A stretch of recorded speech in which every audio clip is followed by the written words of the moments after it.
तो उसे ज़रूरत थी वजीफे की। उसने आके पूछा हजरत उमर बिन अब्दुल अजीज का घर कहाँ? तो लोगों ने फरमाया वो सामने जो टाट और बोरिए का पर्दा लटक रहा है वो उमर बिन अब्दुल अजीज का घर है। दरवाजे पे दस्तक दी तो एक औरत अंदर बर्तन धो रही थी। पूछा अस्सलाम वालेकुम, अमीरुल मोमिनीन से मिलना है। वो कहने लगी इस दरख्त की छांव में बैठ जाओ, अभी तशरीफ लाते हैं। थोड़ी देर गुजरी तो हजरत उमर बिन अब्दुल अजीज आए तो कुएं से पानी निकाल के ना, सेन में कुआं था तो जो जगह में मिट्टी उड़ रही थी ना, गर्द उड़ रही थी, होता है ना असर के बाद लोग पानी फेंकते हैं, वहां पानी फेंकने लगे, छिड़काव करने लगे। तो थोड़ी थोड़ी बातें वो खातून आपसे करने लगी। तो वो जो औरत आई थी ना, वो कहने लगी तुम गुलाम से बातें कर रही हो, तुम्हें पर्दा करना चाहिए। कहने लगी ये गुलाम नहीं, ये मेरे शौहर है और ये अमीरुल मोमिनीन उमर बिन अब्दुल अजीज है। कहने लगी ये उमर बिन अब्दुल अजीज है? कहा हाँ ये उमर बिन अब्दुल अजीज है।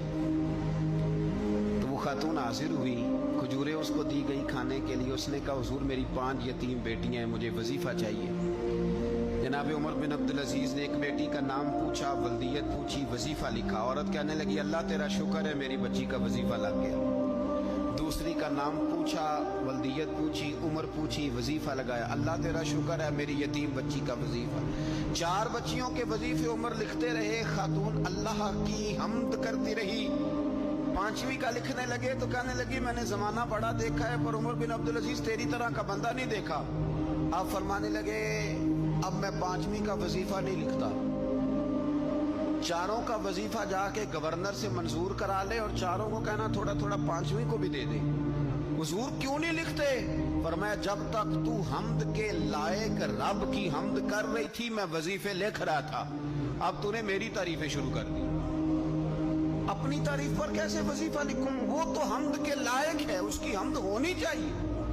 लेकिन मैं अपनी तारीफ पर, अपनी खुशामद पर मैं नहीं लिखता। जा अल्लाह ताला तेरे लिए बेहतरी करे। वो खातून कहती है मैं वहां से आई, मुझे महीनों लग गए, सफर लंबा था। इराक पहुंची तो इराक के गवर्नर को जब मैंने वो रुका दिया तो उनकी चीखें निकल गई, तड़प के रोए।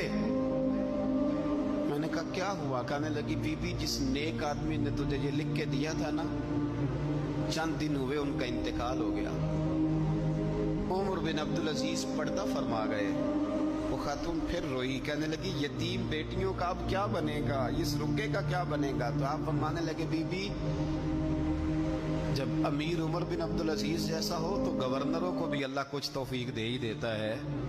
अगर उन्होंने तेरा वजीफा जिंदगी में लिखा था तो तू फिक्र ना कर, जब तक मैं जिंदा रहूंगा वजीफा पहुंचता रहे।